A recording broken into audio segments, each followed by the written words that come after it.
मीरापुर में जनसभा के बाद सपा मुखिया अखिलेश यादव कुंवर देवेंद्र के निवास पर पहुंचे, जहां कार्यकर्ताओं ने फुल माला पहनाकर जोरदार किया स्वागत।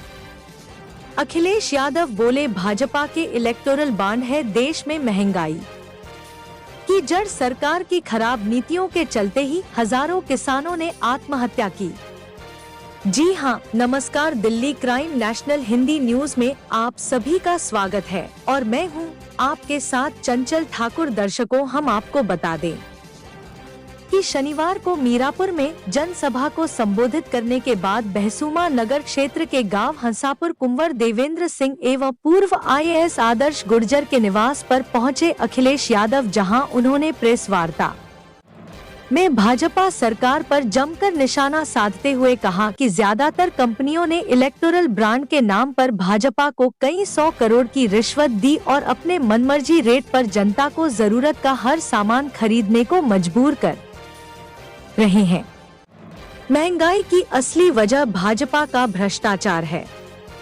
भाजपा सरकार की खराब नीतियों के चलते ही हजारों किसानों ने आत्महत्या कर ली। अखिलेश यादव ने कहा, जो महापुरुषों की तस्वीरों में दिखाई दे रहे हैं, उन्होंने बहुत बड़ा संघर्ष किया है। आजादी के बाद उन्हें जो सम्मान मिलना चाहिए था, सरकार नहीं दे पाई। भारतीय जनता पार्टी की सरकार हमारे संविधान को बदल देगी। हमारे लोकतंत्र को खत्म करने की साजिश हो रही है। यह संविधान हमें आसानी से नहीं मिला। इसके लिए जाने कितने लोगों ने अपनी जान की कुर्बानी दी है। अखिलेश यादव ने यह भी कहा कि आज बेरोजगारी चरम सीमा पर है।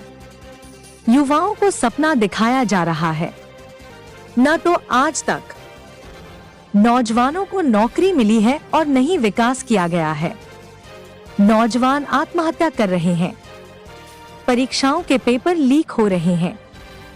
सपा प्रमुख ने कहा कि हर लोकसभा सीट पर भाजपा का 2.5 लाख वोट कम हो गया है। जो लोग नारा दे रहे हैं कि अब की बार 400 पर उन्हें आखिरकार मुख्यमंत्री को क्यों जेल भेजना पड़ रहा है। अगर 400 पार पर सरकार बना रहे थे तो आपको दिल्ली के CM अरविंद केजरीवाल को क्यों जेल भेजा। आपकी तो सरकार बन रही थी तो झारखंड के मुख्यमंत्री को क्यों जेल भेजना पड़ा। हमारे विधायकों को लालच देकर तोड़ा। हेलीपैड पर मिले कार्यकर्ता अखिलेश यादव लगभग 3:30 बजे नगर में स्थित नवजीवन इंटर कॉलेज मैदान पर पहुंचे। वहां मौजूद कार्यकर्ताओं से रूबरू हुए और कार्यकर्ताओं से 2 टूक कहा कि आप सरकार बनाओ, हम तुमसे दिल्ली मिलेंगे। अखिलेश यादव से कार्यकर्ता मिलने के बाद गदगद हो गए। मौसम खराब होने के चलते अखिलेश यादव गाजियाबाद के लिए कार से निकले। कार्यकर्ताओं में जोश दिखाई दिया और जमकर नारे लगाए। इस मौके पर सहारनपुर जिला अध्यक्ष रुद्र सेन, पूर्व जिलाध्यक्ष सुभाष गुर्जर, सतीश वर्मा, कुंवर देवेंद्र सिंह, पूर्व विधायक प्रभुदयाल वाल्मीकि, विधानसभा अध्यक्ष सचिन गुर्जर, नगर अध्यक्ष खलील सलमानी, जितेंद्र गुर्जर, विपिन मनोटिया, दीपक गिरी, अजय जैनर, राजेंद्र सिंह, नवीन सैनी, राजेंद्र सिंह कश्यप, प्रमोद तंवर, मोनू पवार, सरदार नारवेल सिंह, आदिल चौधरी, जानू चौधरी, रईस आजम मलिक, नवीन सैनी, विनय चौधरी, अजय सागर, शशिकांत गौतम, पवन यादव आदि शामिल रहे। Delhi crime national Hindi news के लिए बिजनौर से हमारे संवाददाता इसरार अंसारी की खास रिपोर्ट। उनकी बेबसी को एक्सप्लॉइट कर रही है बीजेपी। अच्छा, कौन नौजवान स्वीकार करेगा मुजफ्फरनगर, मेरठ, बागपत, गाजियाबाद, जो सबसे ज्यादा फौज में नौजवान जाता था?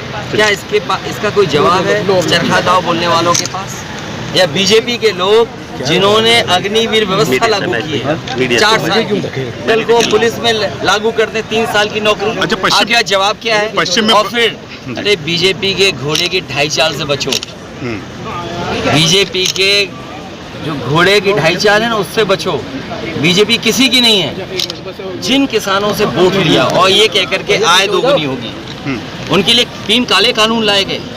और प्रधानमंत्री यहीं कहीं कह रहे थे कि देश का और दुनिया का सबसे बड़ा भंडारण व्यवस्था की है। ये भंडारण सरकारी नहीं है, ये प्राइवेट लोगों का भंडारण है।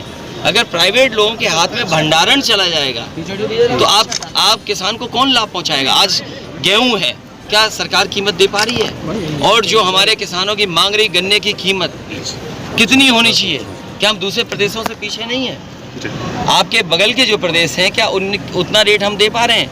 तो इसलिए इन बातों में कुछ नहीं रखा। राजनीति है किसानों को अधिकार दिलाने के लिए, राजनीति है नौजवानों को नौकरी और रोजगार दिलवाने के लिए। राजनीति चरखा दाव के अपने गुण दिखाने के लिए नहीं है, अपनी कमी छिपाने के लिए नहीं है।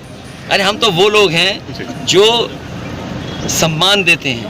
बीजेपी कह रही है कि हताशा में है, घर में बैठ गए हैं। देखिए, समाजवादी पार्टी ऐतिहासिक परिणाम के साथ इस बार जीतेगी उत्तर प्रदेश। और आप खुद महसूस कर रहे हैं कि इस बार जो पश्चिम से हवा चलने जा रही है, जो समाजवादियों और इंडिया गठबंधन के पक्ष में है, वो आखिरी कोने तक आपको ऐतिहासिक वोटों की और ऐतिहासिक सीटें जीतेगी। पल्लवी आपके एमएलए हैं और चुनौती दे रही है इसलिए कि हमें जीतना है।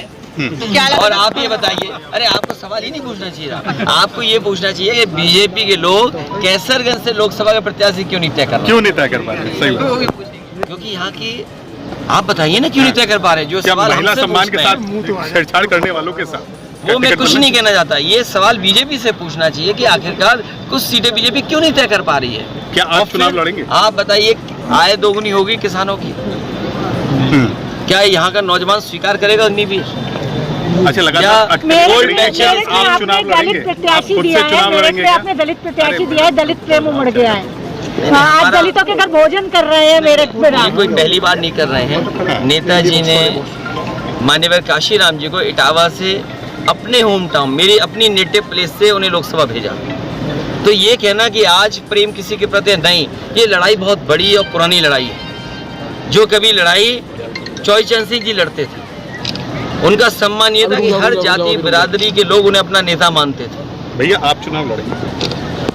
तारीख तो आने दो, अभी संशय बना रहेगा। अच्छा, दूसरी बात ये सत्ता पक्ष पार्टी कह रही है कि उन्होंने 25% लोग गरीबी से ऊपर उठाए।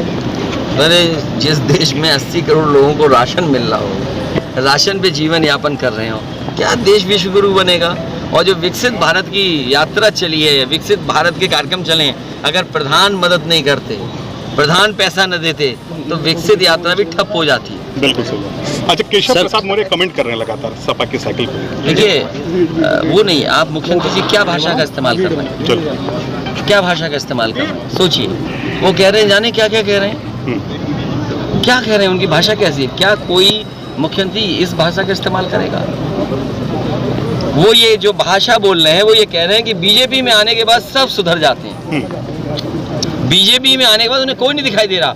बरेली में कल जिसको पुलिस ढूंढ रही थी, उसको मंत्री माला पहना रहे थे। जिस अपराधी पर जिस पे आरोप थे, कई मुकदमे, धाराएं और तरह की केस थे, पुलिस ढूंढ रही थी, और सोचिए मंत्री लोग मंच पे से माला पहना रहे हो, तो बीजेपी में कोई चला जाएगा, उसके सब केस माफ हैं। अच्छा, बीजेपी के पास वॉशिंग मशीन है क्या? कोई वॉशिंग मशीन है नहीं, लेकिन कोई मंत्र तो मुझे लगता है उनके पास। अच्छा, कोई पैकेज है उनके पास। अपराधी बीजेपी के सिवाय जो अपराधी भाग रहे हैं, अगर बीजेपी में है तो वो अपराधी नहीं है। अब देखिए, सच निकल रहे हैं आपसे। अगर गठबंधन सर प्रेस के लोगों को धन्यवाद। अगर गठबंधन